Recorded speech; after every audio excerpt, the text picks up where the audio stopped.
Assalamualaikum warahmatullahi wabarakatuh. Halo semuanya, kembali lagi di Al Furqan Podcast. Aku, Syifa Kurnia, bakal nemarin podcast kalian bersama Kak Hani. Beliau ini adalah salah satu alumni dari MTS Muhammadiyah 3 Al Furqan dan MA Muhammadiyah 2 Al Furqan. Halo Kak, gimana kabarnya? Halo, Assalamualaikum. Alhamdulillah, kabar baik. Alhamdulillah. Kakak bisa perkenalkan dirinya dulu nggak? Boleh. Silahkan Kak. Bismillahirrahmanirrahim. Assalamualaikum warahmatullahi wabarakatuh.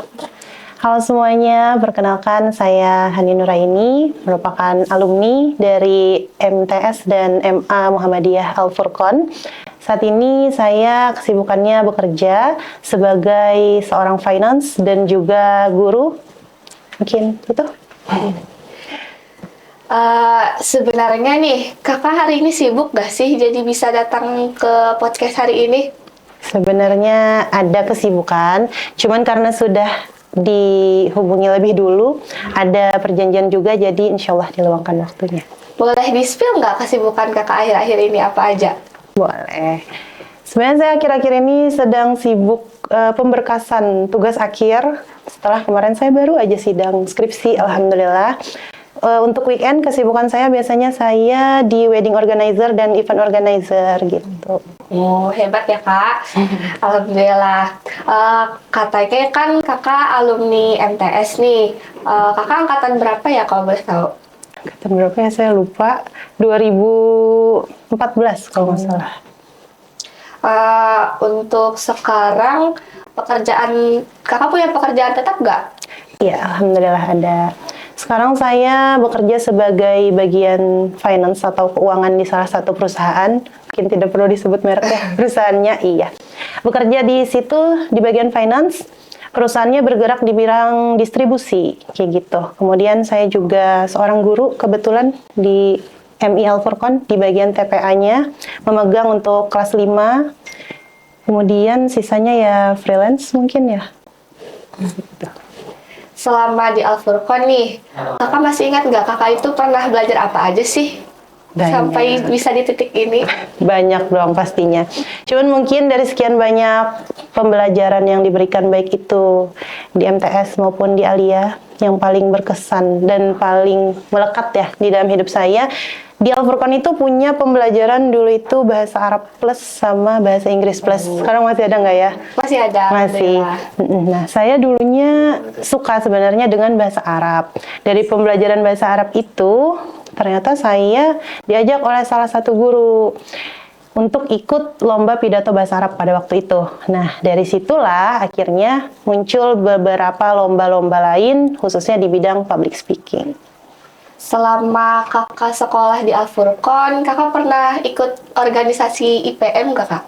Pernah, saya dari MTS sampai dengan Aliyah aktif di organisasi IPM. Alhamdulillah. Boleh tahu bidang apa kak?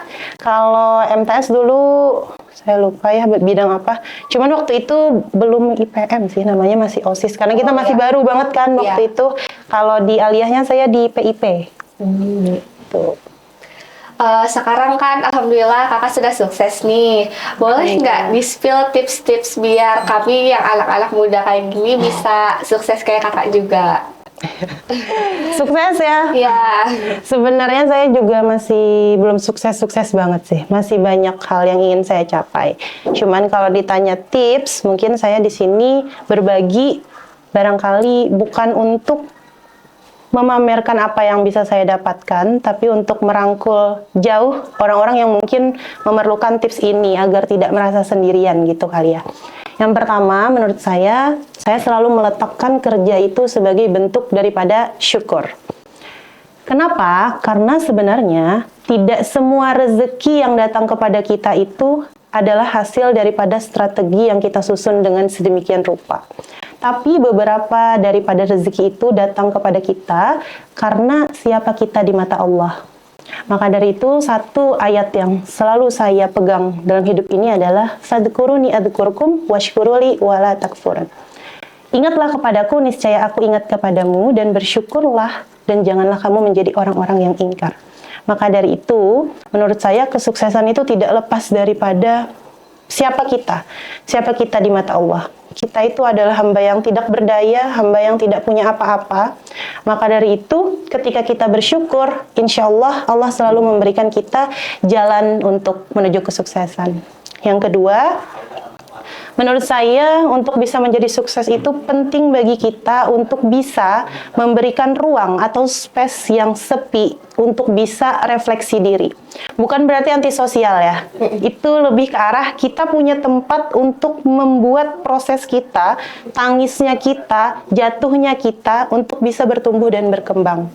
Karena kan nggak semua hal itu bisa kita bagikan di publik. Ya. Nah, untuk di publiknya sendiri, saya lebih senang untuk tidak perlu menampilkan progres-progres yang sedang saya jalankan. Karena tidak semua rencana itu selalu berjalan sesuai dengan apa yang kita inginkan. Iya, betul. Makanya saya selalu percaya, ada satu kutipan di salah satu kafe loh sebenarnya ini, yang saya sering baca. Tapi saya jadikan quotes hidup kayak gitu.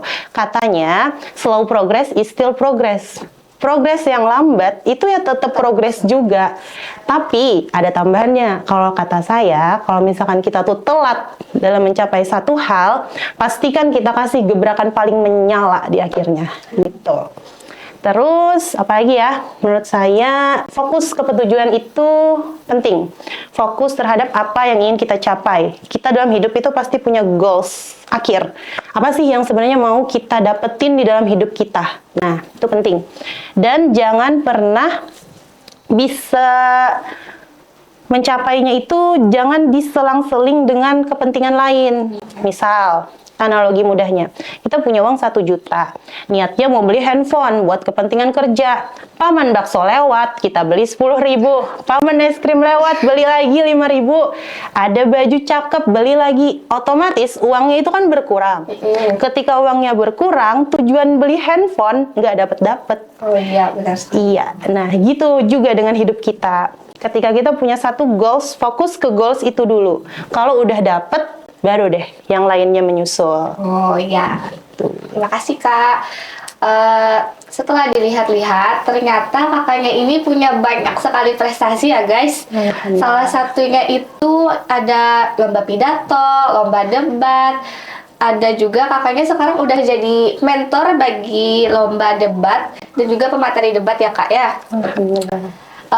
Boleh nggak diceritain kenapa kakak bisa memulai untuk mengikuti lomba debat ataupun lomba pidato hingga bisa menjadi mentor sekarang? Kalau ditanya pengalaman itu ya, sebenarnya saya mau senyum dulu. Soalnya saya tuh sebenarnya introvert loh teman-teman. Cuman saya berada di lingkungan yang alhamdulillah orangnya baik. Alhamdulillah saya dijebak untuk ikut berbagai lomba pada awalnya. Karena kalau hari itu saya tidak dijebak, mungkin saya tidak akan pernah daftar lomba gitu ya. Pertama kali saya lomba itu ketika saya kelas 7 di MTS Muhammadiyah Tigal Furqon. Waktu itu wali kelas saya Bapak Roy. Hari itu saya diikutkan lomba di SD Muhammadiyah 810, lombanya pidato bahasa Arab. Sementara pada waktu itu saya betul-betul tidak punya pengalaman apapun sama sekali. Jadi gugup dong, dak-dikduk gitu ya. Nah, waktu itu mentornya Bapak Hairudin Abhaka, beliau kasih saya satu buku tentang pidato bahasa Arab. Beliau sudah tentukan apa yang harus saya baca. Beliau suruh saya hafalkan dalam 2 hari, guys. 2 hari. Literally 2 hari. Padahal sayanya buta banget terhadap bahasa Arab itu gimana gitu loh untuk pidatonya. Jadi hari itu di satu ruangan, beliau tunggu saya dan saya terharu loh. Beliau mau nunggu saya. Dari pagi sampai sore jam sekolah, beliau tunggu saya untuk bisa hafal itu. Sampai akhirnya saya hafal dan ternyata tidak semudah itu. Saya gagal di percobaan pertama itu. Saya tidak menang, saya kalah, dan pastinya adalah menangis dan lain sebagainya. Iya, karena pasti kita punya ekspektasi kan terhadap satu hal. Tapi ternyata kekalahan hari itu yang membuat saya berani untuk bangkit lagi. Di kelas 8, saya didaftarkan pidato bahasa Arab lagi. Tentunya melalui program kita juga, ada muhadharah kan? Ya, nah, dari situ saya belajar untuk terus bertumbuh. Alhamdulillah. Kak, kan kita masih buka pendaftaran santri baru nih Kak. Boleh dong kakaknya ajak teman-teman di luar sana buat ikut daftar ke beberapa unit yang Al-Furqan punya, yaitu ada MI, SMP, MTS, MA, dan SMK. Boleh ya Kak? Ya, boleh dong. Buat teman-teman, buat adik-adik, semua yang ada di luar sana, juga orang tua murid yang mungkin menonton podcast ini, mari bergabung bersama kami di Al-Furqan. Baik itu tingkat MI, tingkat MTS, dan juga aliyah. Karena menurut saya sebagai alumni, Al-Furqan punya banyak sekali ruang untuk setiap orang bisa berkembang. Supaya nantinya lulusan yang diciptakan tidak hanya pintar secara akademik, tapi juga punya pengalaman yang cukup banyak untuk bekal kehidupan. Oke. Kak, boleh nggak kakak kasih testimoni kakak selama kakak sekolah di Al-Furqan? Testimoni ya? Iya, Seru banget sih. seru. Satu kata yang menggambarkan tuh seru banget. Karena menurut saya di Al-Furqan itu saya bukan hanya sekedar dijadikan sebagai anak didik yang diberikan pembelajaran-pembelajaran textbook sesuai dengan mata pelajarannya. Tapi saya juga dibentuk menjadi pribadi yang lebih baik dari hari ke hari. Menurut saya di Al-Furqan kurikulumnya, kemudian cara didiknya itu sangat-sangat menjadi wadah bagi saya untuk terus berkembang gitu. Oke, sekian dulu ya Kak buat hari ini. Terima kasih sudah bisa datang untuk podcast hari ini.